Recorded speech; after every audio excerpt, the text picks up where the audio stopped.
In the land of the Igbo, when a man stands up in the community to speak, he say, I think he call it Umuala, says Igbo Kwenu, Igbo Kwenu, Igbo Kwenu.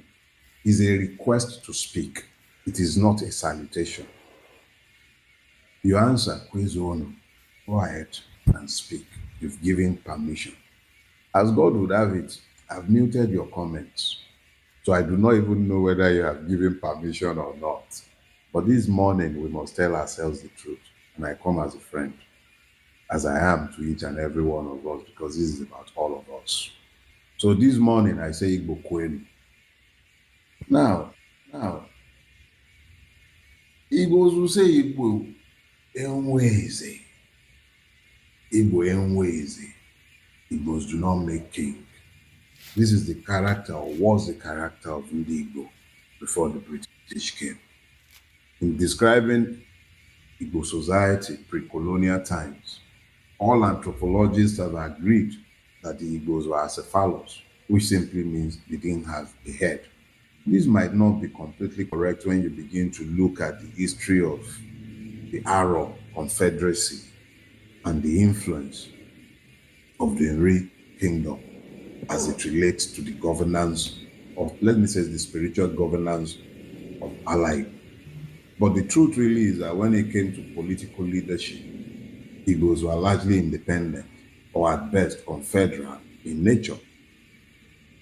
But then the British came, as they came to everywhere else in Nigeria, and they happened to Igbos.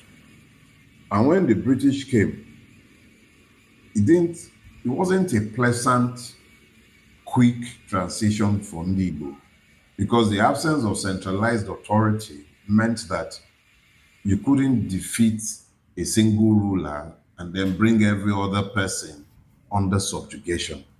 You had multiple systems where individual villages and clans were completely independent of any centralized authority.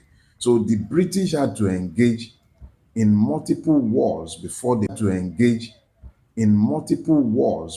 could pacify what we call Ala Igbo. You have the Anglo-Aro Wars, which started in 1901 and lasted into 1902.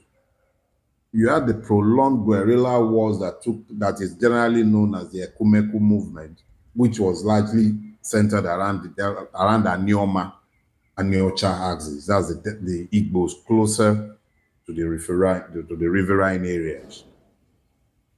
Eventually,